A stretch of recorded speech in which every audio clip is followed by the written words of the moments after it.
Salam alaikum, bonjour ou bonsoir les amis. J'espère que vous allez bien partout où vous vous trouvez. En tout cas, c'est ce que je vous souhaite et pour le meilleur des cas. Bienvenue sur votre chaîne Bled Maralibia qui attend comme toujours vos encouragements en partageant les séquences vidéo de votre chaîne auprès de toutes vos connaissances, auprès de vos proches afin d'y être informé le plus rapidement des dernières nouveautés, et ce en toute primeur bien entendu. Merci de nous recevoir chez vous et parmi vous une nouvelle fois. Et cette 242e vidéo vous propose votre ce qui fait débat habituel, c'est-à-dire la petite discussion entre nous à chacune de nos rencontres. Le CQFD de votre chaîne Bled Maralibia, comme vous le savez, désormais se consacre comme toujours à cette actualité nord-africaine pour vous la servir et vous la résumer très brièvement, modestement, à notre niveau, en quelques petits mots. Et ce CQFD, le présent CQFD, se consacre à deux titres seulement, deux petits titres, mais qui ont leur importance pour ériger cette petite séquence, dont le premier titre n'est pas moins énigmatique, en s'intitulant, à juste titre par ailleurs, encore et toujours, entre guillemets, ces Marocains d'Algérie, oui, ces Marocains d'Algérie, ces anciens Marocains, une rafle au couchant, oui, un titre éloquent, Marocains d'Algérie, rafle au couchant. Ou quand un écrivain, oui, un écrivain algérien, rétablit bien des vérités historiques, restées muettes sous silence, et qu'on ne peut décidément pas dissimuler autant que ça.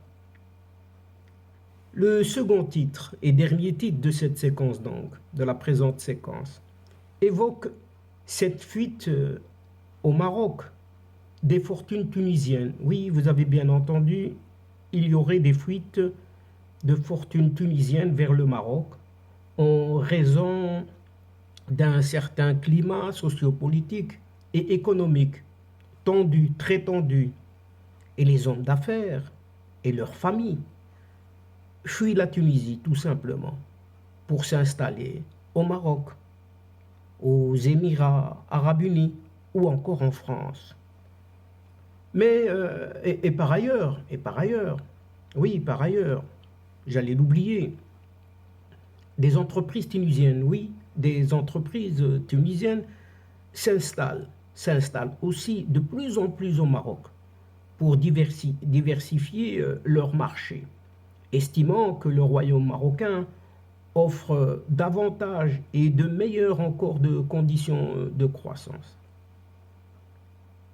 Et chers amis, commençons cette séquence tout d'abord par ce premier titre et par conséquent en évoquant cet écrivain algérien, ce Mansour Qdidir, qui a publié son dernier ouvrage, un dernier livre, au titre non moins éloquent, tout de même révélateur, qu'il intitule Marocains d'Algérie. Marocains d'Algérie, rafle au couchant. Un livre paru aux éditions La Croisée des Chemins.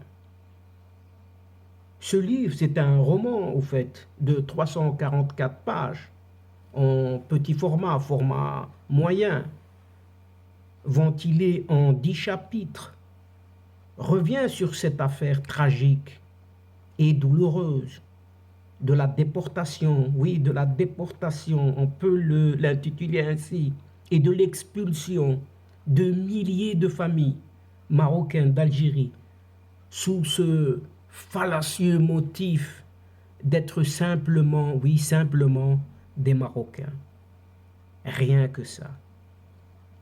Ayant pour couverture ce livre, oui, ce livre ayant pour couverture la photo d'un camp de famille, un camp de famille réfugiés marocains, oui, au féminin, expulsée d'Algérie, prise déjà en 1976 à Nador, dans la ville de Nador. Et ce roman, oui, ce roman, dépeint en détail, vraiment en détail, tout le drame de cette déportation. Oui, c'est une déportation et sa résonance en bruit dans l'esprit des victimes résonne toujours. Des nuits, oui, des nuits de cauchemars, enfermés dans des halos de remembrance, passant de la douceur d'un foyer, oui, la douceur d'un foyer, à la frayeur d'une déportation, déportation dépassée, dans des tentes, d'une maison vers des tentes, et des bruissements nocturnes, à l'extérieur, dans la nature, tels que des animaux. Et ce Mansour Didir, cet auteur, entame son livre par la lettre, par cette lettre retranscrite, adressée par le FLN, ce Front de Libération Nationale algérien.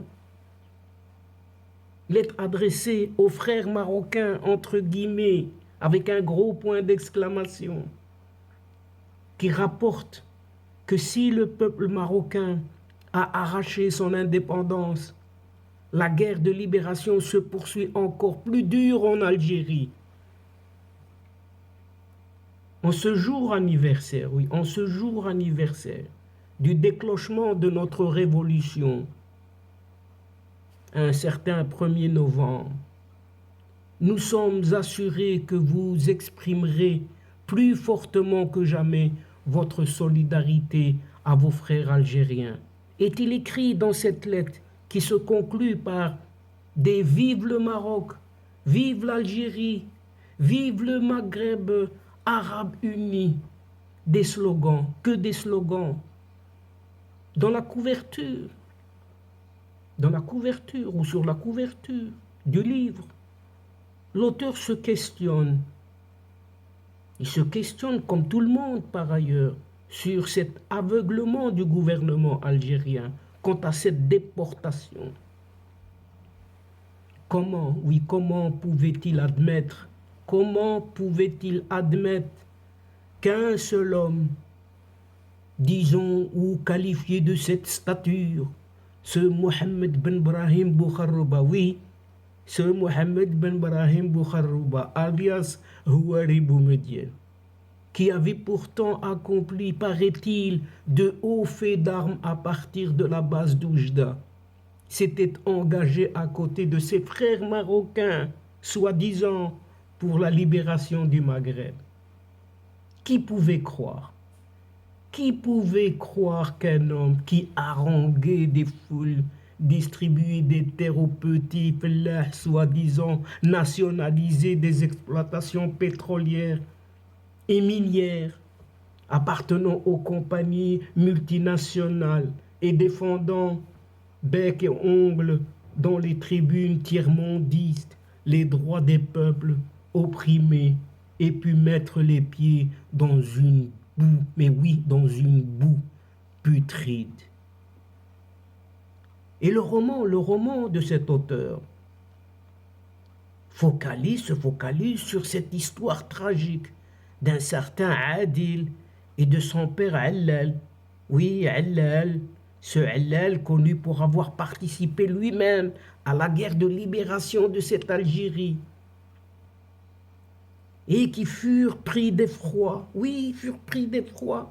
par cette expulsion orchestrée par ces autorités algériennes arbitrairement et sans sommation avec le Maroc. Sachant que cet auteur, Mansour Didir, est aussi l'auteur de plusieurs ouvrages, dont La colère de la steppe, édité Pensée 1987, Béni soit la mort de l'enfant naturel, à l'ENAG et NAG en 1999, et un autre ouvrage, La nuit la plus longue, édition APIC en 2015. Et enfin, nous entamons notre second et dernier sujet de cette séquence et qui a son importance, donc entamé ici, cette fuite au Maroc des fortunes tunisiennes à la recherche d'un environnement meilleur pour leurs enfants, a poussé des hommes d'affaires à installer leur famille au Maroc ou à Dubaï, aux Émirats arabes unis ou encore en France, ce que rapporte Tunisie numérique. Pour l'instant, ces gens, ces hommes d'affaires, ils gèrent leurs affaires depuis ces pays. Mais ils se verront contraints de vendre leurs biens ou de céder leurs entreprises, tout simplement, si le pouvoir continue de brandir sa menace, celle de les déposséder, tout simplement, de leurs biens, au motif qu'ils ont, soi-disant, spolié l'argent du peuple. Rien que cela. Dans le cas échéant, ils n'auront autre choix que de s'installer définitivement dans leur nouveau pays de résidence.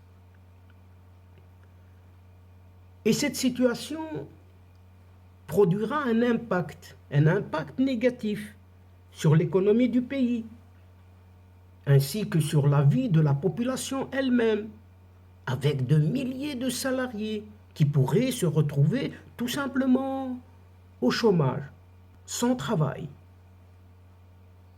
Et comme il est désormais su de tous pratiquement du monde entier que depuis 2021, pas plus tard que l'année passée qui vient de s'écouler, la Tunisie traverse une crise institutionnelle née d'une mésintelligence entre le président et l'Assemblée des représentants du peuple, élu démocratiquement pourtant, mais dirigé par ce parti islamiste Ennahda.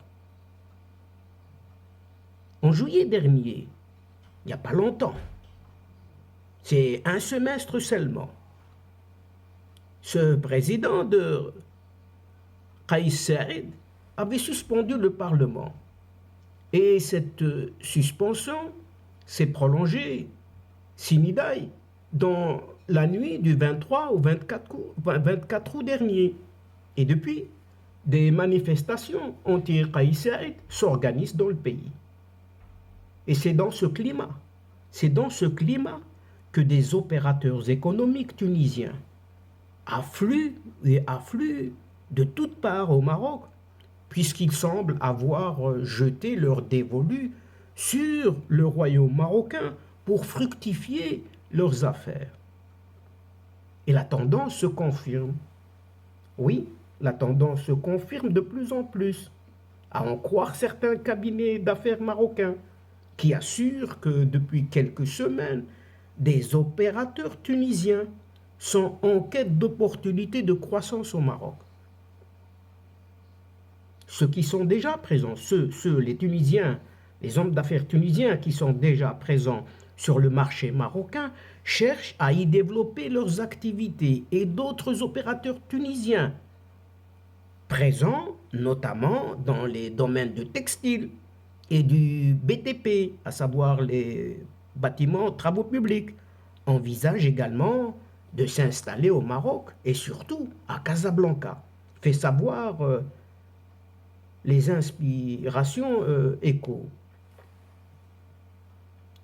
Pour ce journal, les inspirations écho, le climat des affaires propice au Maroc, du fait entre autres de sa stabilité politique, pousse les opérateurs tunisiens, ces opérateurs tunisiens, à quitter leur pays où la situation économique et financière est très très préoccupante et même critique, selon les termes de la Banque centrale tunisienne elle-même. De plus, ces entreprises cherchent aussi à conquérir un marché beaucoup plus grand que celui domestique, dynamique, en termes d'investissement privé. Et la présence au Maroc leur permet d'être proches, oui, proches de leur marché local, mais aussi de l'Europe, précise le journal, ajoutant que les opérateurs tunisiens recherchent une complémentarité entre les deux marchés. Oui, complémentarité entre les deux marchés, le Maroc en plein développement et les deux marchés, donc celui du Maroc et de la Tunisie. Et voilà donc cette dernière information concernant cette région méditerranéenne. Et donc, chers amis et chers adeptes de la chaîne, c'est ici que prend fin cette séquence en prenant congé de vous. Mais néanmoins, nous espérons vous retrouver très très bientôt avec un immense plaisir pour vous relater d'autres sujets, d'autres thèmes concernant ce Maghreb. Mais néanmoins, nous souhaiterions que de vous retrouver avec d'autres sujets, bien entendu. Mais un tout grand merci pour votre confiance et votre fidélité et votre patience. Et surtout, pour votre participation, de nous écouter, de nous suivre jusqu'au bout des séquences. Mais n'oubliez pas de nous aider mutuellement, d'aider votre chaîne en vous y abonnant, très nombreux, afin d'être informés rapidement et surtout en partageant au maximum autour de vous les séquences vidéo de votre chaîne. Pour moi, il ne me reste plus qu'à vous dire au revoir les amis. Asdiqa, salamu alaikum wa rahmatullahi wa barakatuh. À la prochaine fois et à bientôt. إلى اللقاء في حصة أخرى إن شاء الله. مع السلامة.